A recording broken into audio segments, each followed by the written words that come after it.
Indiana men's soccer team got back on track on Tuesday with an important victory over Ohio State, an important conference victory that we will recap, as well as looking ahead a little bit more to the Michigan State football game on Saturday by heaping lots of praise onto IU's defense that certainly deserves it this season.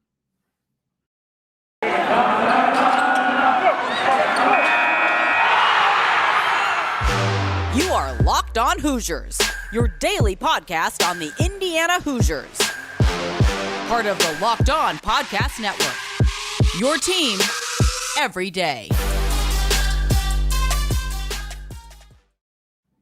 What is up, guys? It is Wednesday, October 13th. This is Locked On Hoosiers. I am your host, as always, Jacob Rude, bringing you the latest in IU athletics news. For the astute viewer, you will notice that I'm wearing the same shirt I did for Tuesday's episode. We recorded Tuesday morning. Today's episode is this evening, but I wanted to come to you guys after this IU men's soccer game because it was an important victory that we're going to recap today. But first, thanks for making Locked On Hoosiers your first listen every day, guys. We really appreciate it. You can find us wherever you guys listen to podcasts. We're free and available everywhere, including YouTube at Locked On Hoosiers. Be sure to follow us on Twitter at LO_Hoosiers and on Instagram at Locked On Hoosiers. Let's jump into it with this men's soccer game because it was an important one at this point, considering how much the Hoosiers have struggled in conference play. Every game is a must-win if they want to look for a fourth consecutive regular season title. So they head into the game on Tuesday night, which was on the Big Ten Network, against an Ohio State team that was winless in the Big Ten.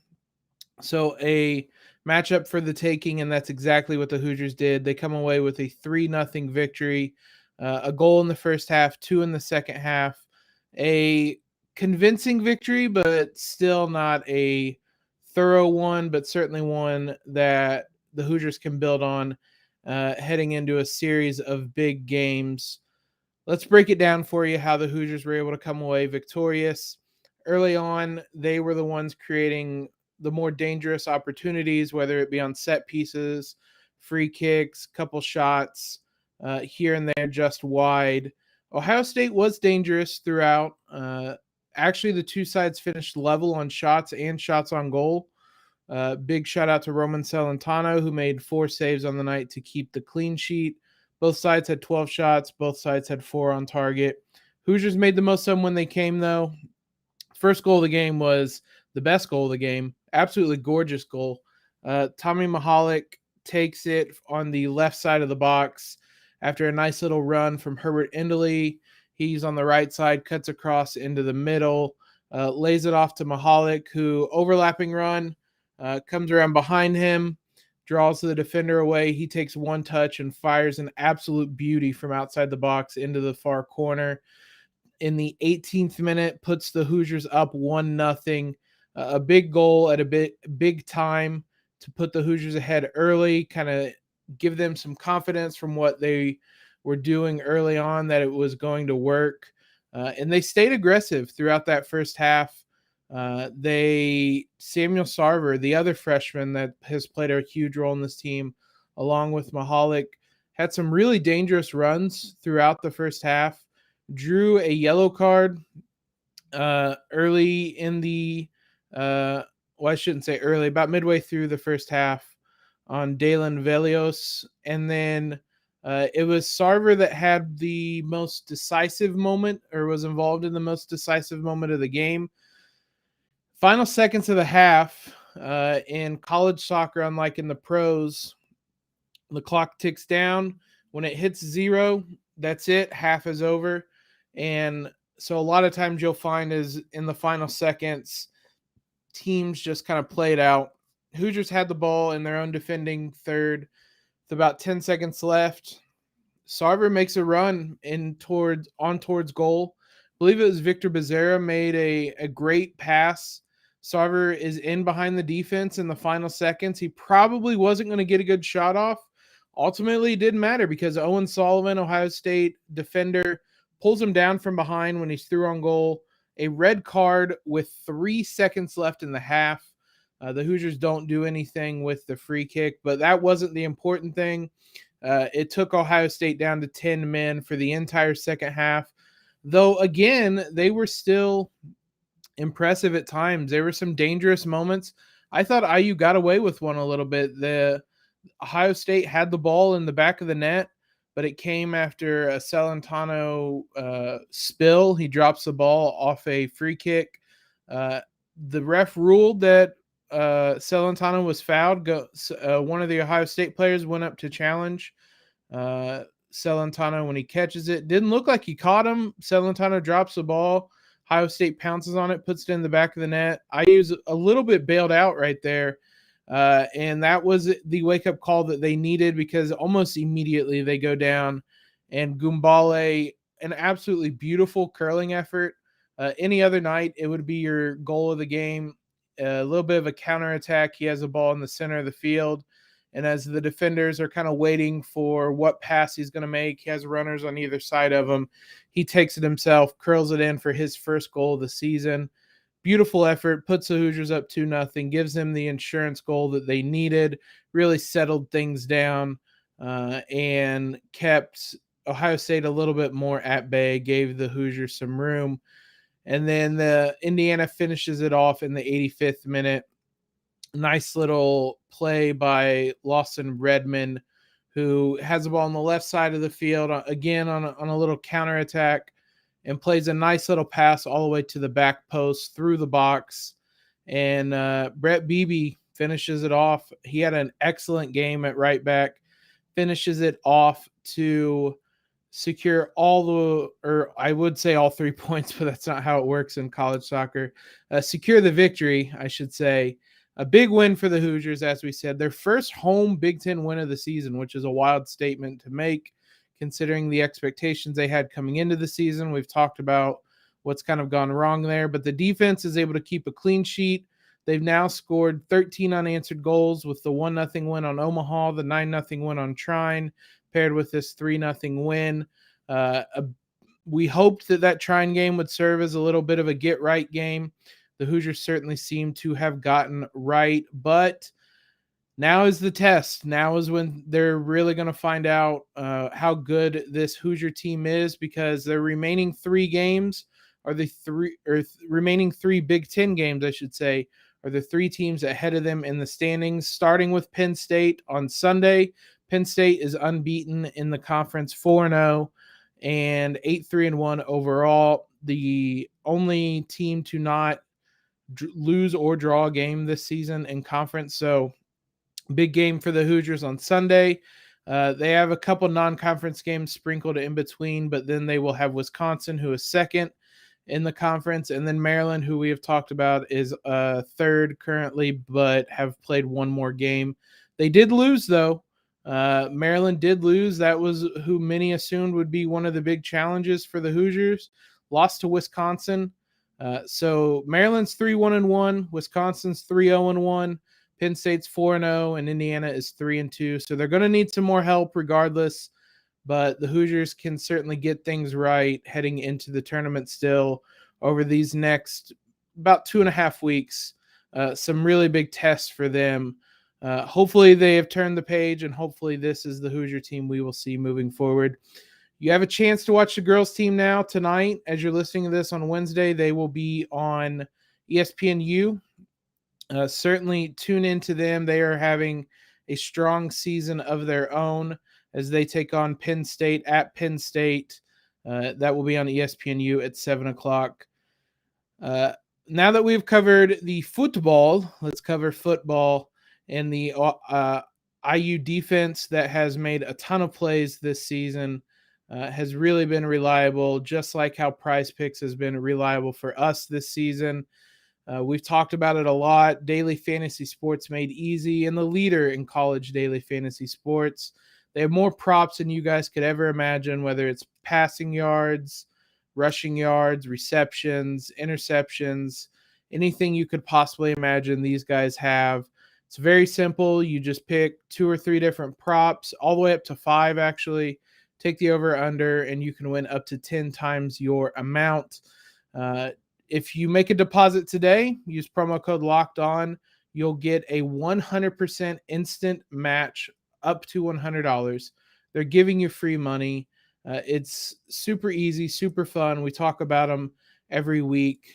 Try to give you some bets to watch, and you can certainly take a look at them for Saturday's game for IU against Michigan State. Don't hesitate. Check out PrizePicks.com and use promo code Locked On, or download their app in the App Store or wherever you guys, Google Play Store, whatever it is. PrizePicks is daily fantasy sports made easy. So the IU defense, we've been kind of putting off talking about them. They have been spectacular this season. And so I figured we could use the final 2 segments today to talk about them heading into this Michigan State game, see what defensive coordinator Charlton Warren has said, and then just talk about their performance this season. And I've said this a couple times. There's been a lot of talk about Nick Sheridan as the offensive coordinator, largely because what he hasn't been able to do. Charlton Warren is the first-year coordinator on this staff, and this team has not missed a beat. And again, I know a lot of it is Tom Allen's defense. This is Tom Allen's system. But for a new coordinator to come in and not miss a beat like this, that's really impressive. So I again want to give him some praise. He spoke to the media on Monday. There's no update on the 3 injured players the Hoosiers had in the Penn State game. Tywan Mullen didn't play. Reese Taylor and Raheem Lane got injured during the game. Last we heard from Tom Allen, all 3 of those guys were expected to be back for this Michigan State game. Hopefully that is still the case, but Charlton Warren did not have an update. And as we talked about yesterday with the offense and Michael Penix's status, don't expect any sort of update until Saturday, about 30 seconds before kickoff. We'll find out if these guys are available. You can also typically follow along to IU's beat writers as they will tweet out whether they see guys warming up or not. A couple talking points Charlton Warren had in his press conference. There was a discussion about whether about forcing turnovers, whether the Hoosiers haven't been able to do it as much this season, and whether him and his defense are kind of pushing the issue to try to force turnovers.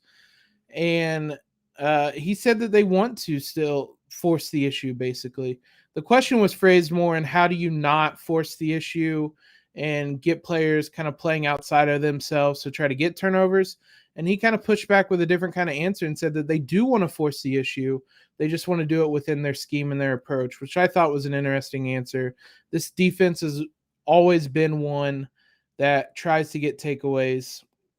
Up to this season, it's been something the defense has always succeeded in.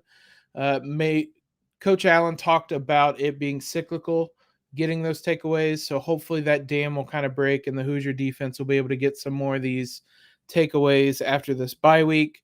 Talked about Kenneth Walker, Michigan State's running back, what makes him so dangerous. He talked about him having tremendous patience and vision. Kenneth Walker is somebody we're absolutely going to discuss when we discuss Michigan State later this week. But he talked about his ability to wait for his O-line to open up a hole, and then he'll explode right through it. Has the speed to beat guys around the outside, has the power to run over guys. Said once he makes a cut, he's explosive and he's gone most of the time. So it'll certainly be a challenge to stop him. Now, he did discuss how he has enjoyed how good his run defense has been largely this season, and that their focus is to not give up the chunk plays.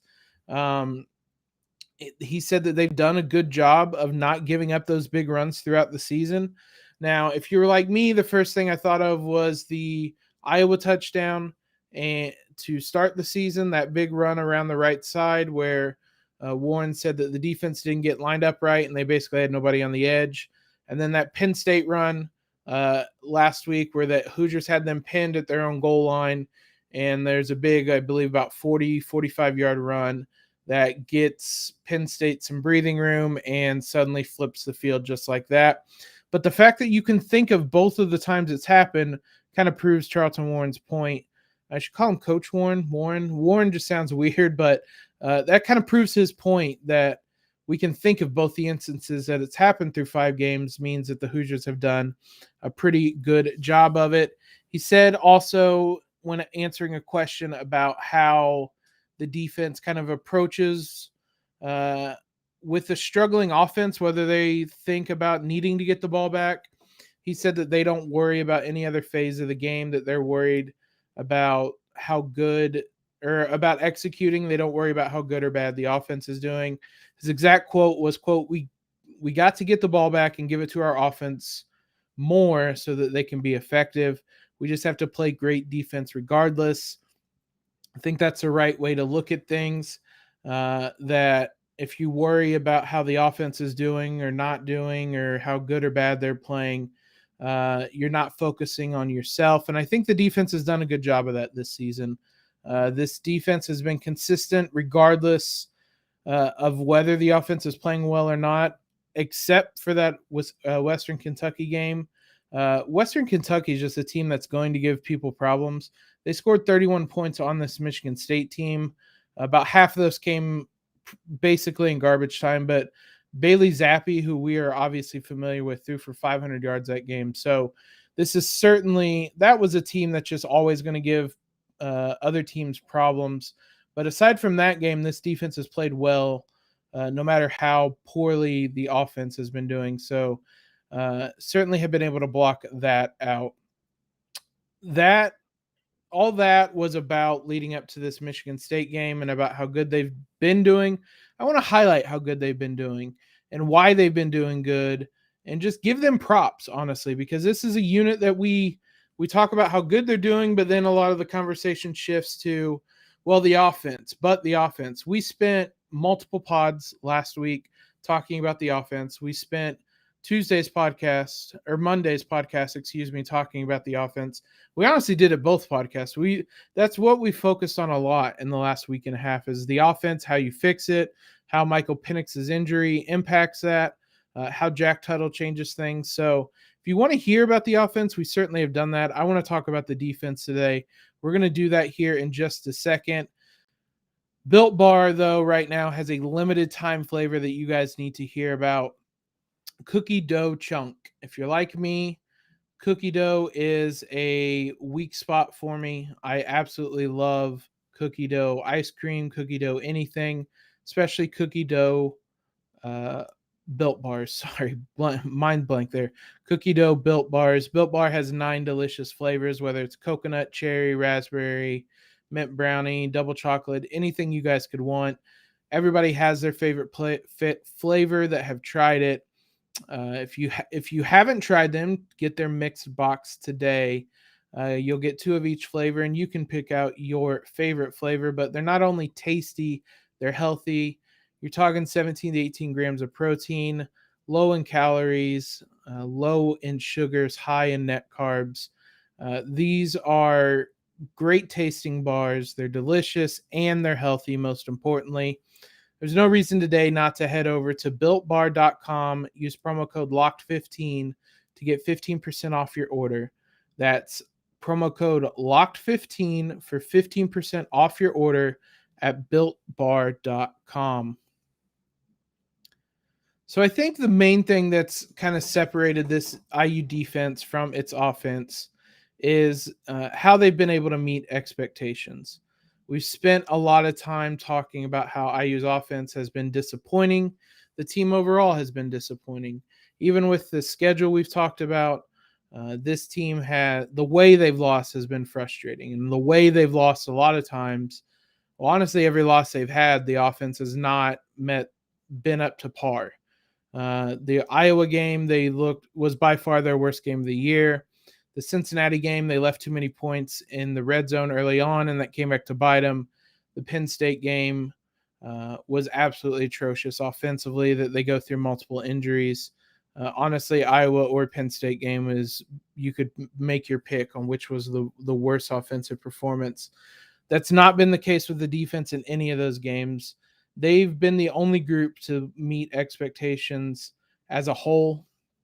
I guess maybe special teams, but mainly in just Chuck Campbell. He's been excellent this season, but as a whole, this defensive unit has been terrific, and they've had their talented players, their leaders, step up. When it comes to the offense, obviously Michael Penix has struggled. Ty Freifogel has struggled. That hasn't been the case when it comes to the defense. Micah McFadden and Tywan Mullen were the two big names coming into the season. Micah McFadden has been probably the best player on this team this season. Tywan Mullen has been equally important, equally huge.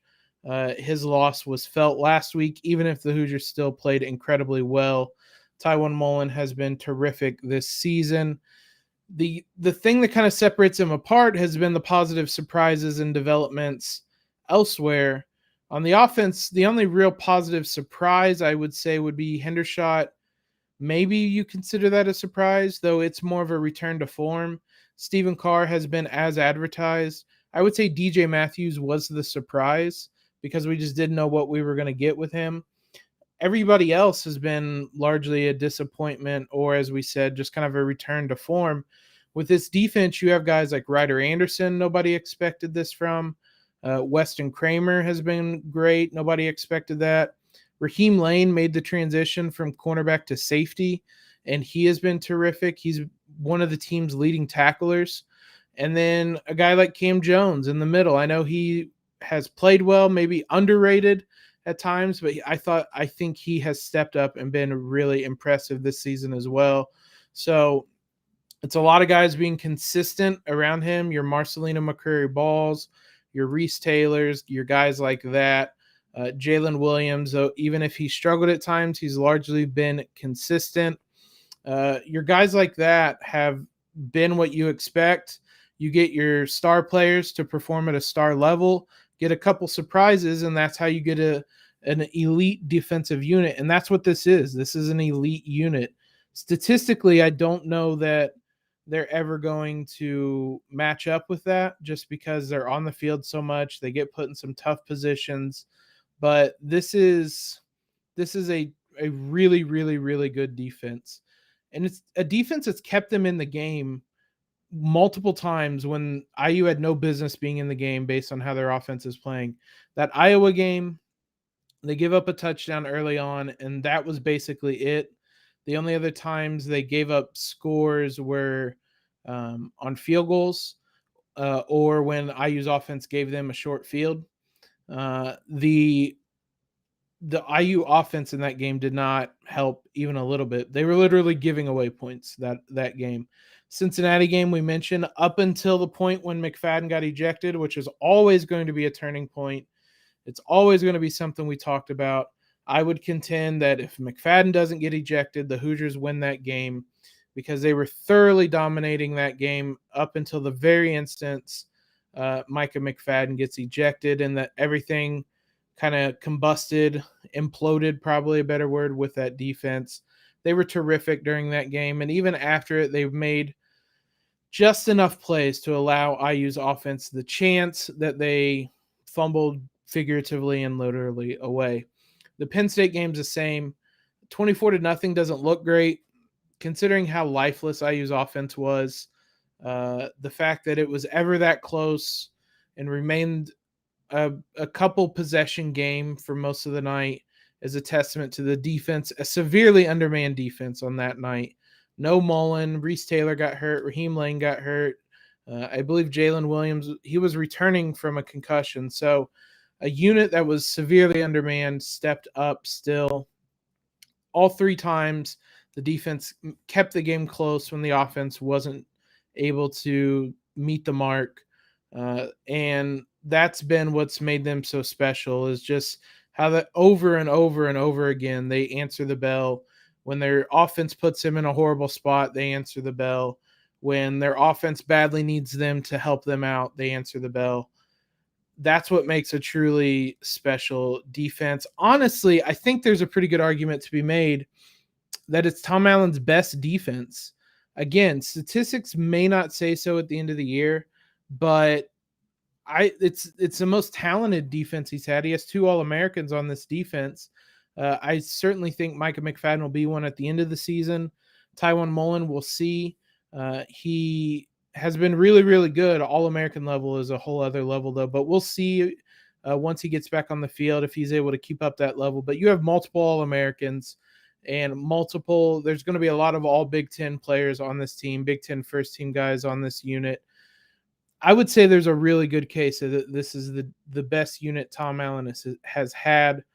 And if IU is going to have a chance in these next 4 games, these 3 top 10 games coming up, they're going to need the defense again. I know it's almost unfair to keep asking them to do it, but that's what is going to keep them in the game. That's what this team's built on. That's what a Tom Allen team is always going to be built on.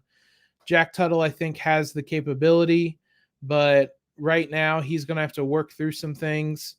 And fortunately, he's going to be able to do it at home on Saturday, but they're going to need that defense. And I'm really excited because it's going to be homecoming. We've seen how loud Memorial Stadium will get. We've seen how the defense has played in front of a loud Memorial Stadium crowd when at 100%. I'm excited for what they'll be able to hopefully do on Saturday. I'm excited for what they're going to be able to do throughout the rest of the season, because if IU is going to make a bowl game, this defense, everybody deserves a steak dinner because they've been terrific, and they'll be the reason why the Hoosiers will have made it that far. We're going to have, hopefully, knock on wood, special guest for the last 2 episodes this week. We're going to have Locked on Spartans host Matt come in, talk to us about that Michigan State team. And then Jared will hopefully be able to join us for the other episode as we kind of preview Michigan State, do the normal Friday show where we look at matchups to watch and things of that nature. Appreciate, as always, you guys making us the first listen of the day. Head on over to the Locked on Spartans podcast that I mentioned with Matt to hear about their side of the story. I believe he just did a mid-season awards show to give you an idea of who is kind of the standout players for Michigan State. As always, if you leave a review, I will read it on air. Appreciate you guys. I want this to be a conversation with some feedback, with some questions. So please, please, please head over there. Just leave a quick 5-star rating. It really helps us out. If you want to ask a question, just leave a review. It doesn't have to be football related. Ask about basketball, ask about soccer, ask about baseball, whatever it is, we will answer it. As always, I want you guys to have a great Wednesday. We'll be back tomorrow talking more Michigan State. Until then,